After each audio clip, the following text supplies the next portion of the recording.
ಆಸನ, ಭೂಧರಾಸನ, ವಾಮ ಅಶ್ವಸಂಚಲನ, ಹಸ್ತಪಾದಾಸನ, ಹಸ್ತ ಉತ್ತಾನಾಸನ, ಪ್ರಣಾಮಾಸನ, ಸ್ಥಿತಿ.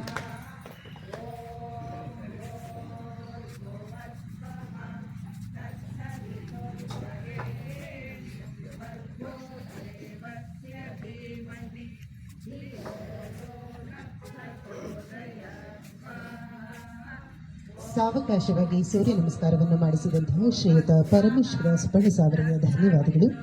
ಈಗ ಸ್ವಲ್ಪ ವಿಶ್ರಾಂತಿಯನ್ನು ತೆಗೆದುಕೊಳ್ಳೋಣ. ಎಲ್ರಿಗೂ ಸ್ವಲ್ಪ ಆಯಾಸ ಆಗಿದೆ ಅಂತ ಅನಿಸುತ್ತೆ. ಒಂದು ವಿಷಯವನ್ನು ನಿಮ್ಮೆಲ್ಲರ ಮುಂದೆ ಹಂಚಿಕೊಳ್ಳೋದಕ್ಕೆ ಇಷ್ಟಪಡ್ತೀನಿ. ನಾವೆಲ್ಲರೂ ಭಜರಂಗಿ ಶಕ್ತಿಮಾನ್ ಅಂತಹ ಪೂಜಿಸುವಂತಹ ಶ್ರೀ ಹನುಮಾನ್ ದೇವರು ಕೂಡ ಈ ರಥಸಪ್ತಮಿಯಂದು 108 ಸೂರ್ಯ ನಮಸ್ಕಾರಗಳನ್ನು ಮಾಡುವ ಮೂಲಕ ಹೆಚ್ಚು ಶಕ್ತಿಯನ್ನು ಪಡ್ಕೊಂಡ್ರು ಅನ್ನುವಂತಹ ಒಂದು ಪ್ರತೀತಿ ಇದೆ. ಹಾಗಾಗಿ ನಾವು ಎಲ್ಲರೂ ಕೂಡ ಹನುಮಂತನಷ್ಟೇ ಶಕ್ತಿಶಾಲಿಗಳಾಗೋಣ ಅಂತ ಹೇಳ್ತಾ ಮುಂದಿನ ಸೂರ್ಯ ನಮಸ್ಕಾರವನ್ನು ನಡೆಸಿಕೊಳ್ಳಲಿದ್ದಾರೆ ಧರ್ಮಾನಂದ್ ಅವರು.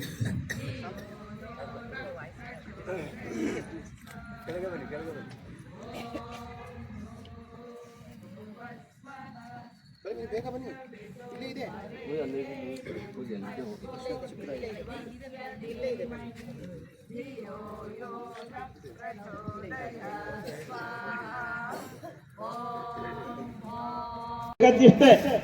ನಾವು ಯಾರನ್ನು ಕೂಡ ತಾರತಮ್ಯ ಮಾಡಬಾರದು. ನಾವು ಏನು ಹೇಳ್ತೀವಿ, ಎಲ್ಲರಿಗೂ ಭಗವಂತನಿದ್ದಾನೆ ಅಂತನ್ನುವಾಗ ಎಲ್ಲರಿಗೂ ಸಮಾನವಾಗಿ ಕಾಣುವಂತಹ ಒಂದು ವಿಚಾರವನ್ನ ನಾವು ಪ್ರೇರಣೆಯನ್ನ ಸೂರ್ಯ ಭಗವಾನಿಂದ ಪಡೆಯಬೇಕು. ಯಾರನ್ನು ನೋಡೋದಿಲ್ವಲ್ರಿ ಅವನು, ಎಲ್ಲರಿಗೂ ಬೆಳ್ಕೊಡ್ತಾನಲ್ಲ, ಎಲ್ಲರಿಗೂ ಜ್ಞಾನವನ್ನು ಕೊಟ್ಟಿದ್ದಾನಲ್ಲ, ಎಲ್ಲರೂ ಶಕ್ತಿ ಕೊಟ್ಟಿದ್ದಾನಲ್ಲ. ಹಾಗೆ ನಾವು ಕೂಡ ಯೋಗಾಭ್ಯಾಸಿಗಳು ಕೇವಲ ಇವ್ರಿಗಿರ್ಲಿ ಅವ್ರಿಗಿಲ್ಲ ಅನ್ನೋ ಪ್ರಶ್ನೆ ಸುಟ್ಟು ಹಾಕ್ಲಿ ಅಂತ ಹೇಳಿ ಪ್ರಾರ್ಥನೆಯನ್ನು ಮಾಡ್ತಾ ಇವತ್ತು ನಿಮ್ಮೆಲ್ಲರಿಗೂ ಕೂಡ ತುಂಬಾ ಚೆನ್ನಾಗಿ ಮಾಡಿದಿರಿ, ಅಭಿನಂದನೆಗಳು. ಈ ಸಂದರ್ಭದಲ್ಲಿ ಒಂದು ವಿಚಾರ ನಿಮಗೆ ನೆನಪು ಮಾಡ್ತೇನೆ. ಅದಂತ ಹೇಳಿದ್ರೆ, ನಾಳೆ ಹಿಂದೂ ಸಮಾಜೋತ್ಸವ RSS ಕಡೆಯಿಂದ ಹಿಂದೂ ಸಮಾಜೋತ್ಸವ ನಡೀತಾ ಇದೆ.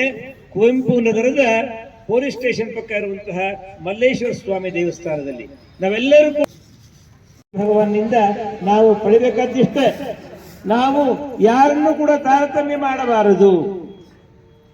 ನಾವು ಏನು ಹೇಳ್ತೀವಿ, ಎಲ್ಲರಿಗೂ ಭಗವಂತನಿದ್ದಾನೆ ಅಂತನ್ನುವಾಗ ಎಲ್ಲರಿಗೂ ಸಮಾನವಾಗಿ ಕಾಣುವಂತಹ ಒಂದು ವಿಚಾರವನ್ನ ನಾವು ಪ್ರೇರಣೆಯನ್ನ ಸೂರ್ಯ ಭಗವಾನಿಂದ ಪಡೆಯಬೇಕು.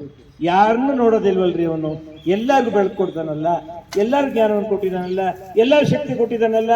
ಹಾಗೆ ನಾವು ಕೂಡ ಯೋಗಾಭ್ಯಾಸಿಗಳು ಕೇವಲ ಇವ್ರಿಗಿರ್ಲಿ ಅವ್ರಿಗಿಲ್ಲ ಅನ್ನೋ ಪ್ರಶ್ನೆ ಸುಟ್ಟು ಹಾಕ್ಲಿ ಅಂತ ಹೇಳಿ ಪ್ರಾರ್ಥನೆಯನ್ನು ಮಾಡ್ತಾ ಇವತ್ತು ನಿಮ್ಮೆಲ್ಲರಿಗೂ ಕೂಡ ತುಂಬಾ ಚೆನ್ನಾಗಿ ಮಾಡಿದಿರಿ, ಅಭಿನಂದನೆಗಳು.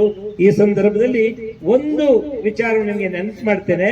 ಅದಂತ ಹೇಳಿದ್ರೆ, ನಾಳೆ ಹಿಂದೂ ಸಮಾಜೋತ್ಸವ RSS ಕಡೆಯಿಂದ ಹಿಂದೂ ಸಮಾಜೋತ್ಸವ ನಡೀತಾ ಇದೆ.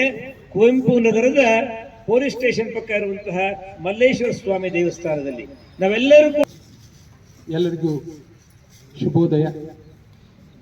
ರಥಸಪ್ತಮಿ ಸಂದರ್ಭದ ಈ ಶುಭ ವೇಳೆಯಲ್ಲಿ ನಿಮಗೆಲ್ಲರಿಗೂ ಶುಭವನ್ನು ಕೋರ್ತಾ, ರಥ ಸಪ್ತಮಿ ಮಾಘ ಮಾಸದ ಶುಕ್ಲ ಪಕ್ಷದ ಸಪ್ತಮಿ ತಿಥಿಯಂದು ನಾವು ರಥಸಪ್ತಮಿಯನ್ನು ಆಚರಿಸಬೇಕು. ಇಲ್ಲಿ ಎರಡು ಪದಗಳನ್ನು ನಾವು ಗಮನಿಸಬೇಕು. ಒಂದು ರಥ, ಇನ್ನೊಂದು ಸಪ್ತಮಿ. ರಥ ಅಂತೇಳಂದ್ರೆ ವಾಹನ, ಸಪ್ತಮಿ ಸಪ್ತ ಅಂದ್ರೆ ಸಂಖ್ಯೆ 7.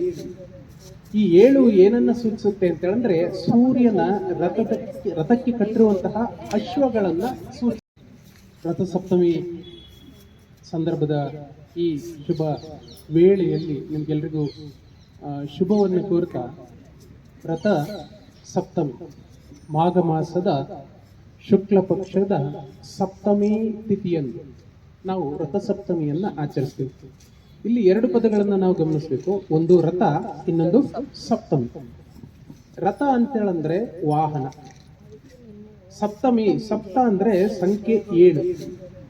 ಈ 7 ಏನನ್ನ ಸೂಚಿಸುತ್ತೆ ಅಂತ ಹೇಳಿದ್ರೆ ಸೂರ್ಯನ ರಥಕ್ಕೆ ಕಟ್ಟಿರುವಂತಹ ಅಶ್ವಗಳನ್ನ ಸೂಚಿಸುತ್ತೆ. ನಮಸ್ಕಾರಾಸನ ವಿಶ್ವ ನಮಸ್ಕಾರಾಸನ ಓಂ ಅರ್ಕಾಯ ನಮಃ ಅರ್ಥಾಯ ನಮಃ ಊರ್ಧ್ವಾಸನ ಪಾದಹಸ್ತಾಸನ ಅಶ್ವಸಂಚಲನ ಅಧೋಮುಖ ಸಾಷ್ಟಾಂಗ ಭುಜಂಗಾಸನ ಅಧೋಮುಖ ಅಶ್ವಸಂಚಲನ ಪಾದಹಸ್ತಾಸನ ಊರ್ಧ್ವಾಸನ ನಮಸ್ಕಾರಾಸನ ವಿಶ್ರಾಮ್. ಈ ಒಂದು ಸುತ್ತಿನ ಹಬ್ಬದ ಈ ಶುಭ ವೇಳೆಯಲ್ಲಿ ನಿಮ್ಗೆಲ್ರಿಗೂ ಶುಭವನ್ನು ಕೋರ್ತಾ ರಥ ಸಪ್ತಮಿ ಮಾಘ ಮಾಸದ ಶುಕ್ಲ ಪಕ್ಷದ ಸಪ್ತಮಿ ತಿಥಿಯಂದು ನಾವು ರಥ ಸಪ್ತಮಿಯನ್ನು ಆಚರಿಸ್ತೀವಿ. ಇಲ್ಲಿ ಎರಡು ಪದಗಳನ್ನು ನಾವು ಗಮನಿಸಬೇಕು. ಒಂದು ರಥ, ಇನ್ನೊಂದು ಸಪ್ತಮಿ. ರಥ ಅಂತೇಳಂದ್ರೆ ವಾಹನ, ಸಪ್ತಮಿ ಸಪ್ತ ಅಂದ್ರೆ ಸಂಖ್ಯೆ 7. ಈ 7 ಏನನ್ನ ಸೂಚಿಸುತ್ತೆ ಅಂತ ಹೇಳಿದ್ರೆ ಸೂರ್ಯನ ರಥಕ್ಕೆ ಕಟ್ಟಿರುವಂತಹ ಅಶ್ವಗಳನ್ನ ಸೂಚಿಸುತ್ತೆ.